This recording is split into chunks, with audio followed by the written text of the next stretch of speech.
Hi friends, நீங்கள் சேனலில் புதுசாக வந்தால் சப்ஸ்கிரைப் பண்ணிடுங்க. சப்ஸ்கிரைப் பண்ணாமல் யாராவது பார்த்துருந்தீங்கன்னா மறக்காமல் சப்ஸ்கிரைப் பண்ணிடுங்க.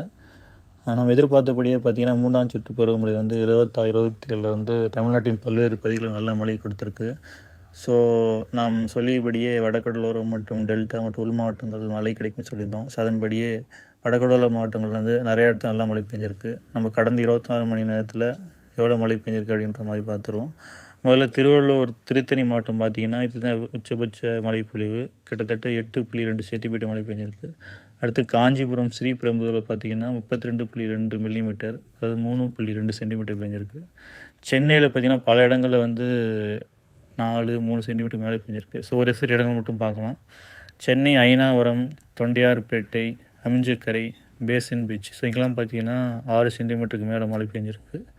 ஸோ இதற்கு அடுத்தபடியாக பார்த்தீங்கன்னா செங்கல்பட்டு பல்லாவரம் மாவட்டம் பார்த்தீங்கன்னா 24.8, கிட்டத்தட்ட 2.4 சென்டிமீட்டர் மழை பெஞ்சிருக்கு. ஸோ இதற்கு அடுத்தது பார்த்தீங்கன்னா ராணிப்பேட்டை வாலாஜா 31.8 மில்லிமீட்டர், அதாவது 3.1 சென்டிமீட்டர். அடுத்தது உள் மாவட்டங்களில் பார்த்தீங்கன்னா திருச்சி துறையூரில் வந்து 30 மில்லிமீட்டர் பெஞ்சிருக்கு. டெல்டா மாவட்டத்தில் பொறுத்த வரைக்கும் புதுக்கோட்டை, வில்லுப்பூர் 41 மில்லிமீட்டர் பெஞ்சிருக்கு. அடுத்து நாமக்கல் குமாரபாளையம் வந்து 42.8 மில்லிமீட்டர் பெஞ்சிருக்கு. ஸோ இதுக்கு அடுத்தபடியாக பார்த்தீங்கன்னா மேற்கு தொடர்ச்சி மலை மாவட்டங்களில் எங்கெங்கன்னு பெஞ்சிருக்கு பார்த்தீங்கன்னா நீலகிரி, கோத்தகிரியில் வந்து பார்த்தீங்கன்னா 58 மில்லிமீட்டர், கிட்டத்தட்ட 5.8 சென்டிமீட்டர் மழை பெஞ்சிருக்கு. அடுத்தது வந்து ஈரோடு பவானியில் வந்து 28.2 மில்லிமீட்டர், கிட்டத்தட்ட 2.8 சென்டிமீட்டர் மழை பெஞ்சிருக்கு.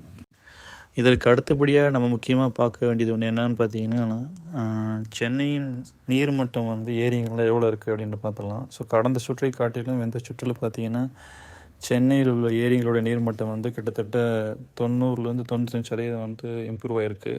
ஸோ ஒரு சில ஏரிகளுடைய கொள்ளளவு மட்டும் பார்த்துடலாம். முக்கியமாக பூண்டி பார்த்திங்கன்னா 35 ஃபீட் என்னுடைய முழு கொள்ளளவு. இப்போ தற்போதைய இருக்கக்கூடிய இருப்பு பார்த்திங்கன்னா 34.96 ஃபீட் வாட்டர் இருக்குது. அடுத்து வந்து ரெட் ஹில்ஸ் பார்த்திங்கன்னா 21.20 இதன் முழு கொள்ளளவு.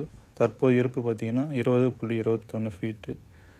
அதற்கு அடுத்தபடியாக முக்கியமான ஏரியான செம்பரம்பாக்கனுடைய முழு கொள்ளளவு பார்த்திங்கன்னா 24 ஃபீட்டு. என்னுடைய தற்போது இருப்பு பார்த்திங்கன்னா 23.13. ஸோ இது கணிசமாக உயர்ந்திருக்கனால இந்த நீர் வந்து கோடை காலத்தில் வந்து நம்ம சமாளிக்கிறதுக்கு இந்த தண்ணி போதுமானதாக இருக்கும். ஸோ நம்மளுக்கு நீர் பற்றாக்குறை வரதுக்கான வாய்ப்பு இல்லை.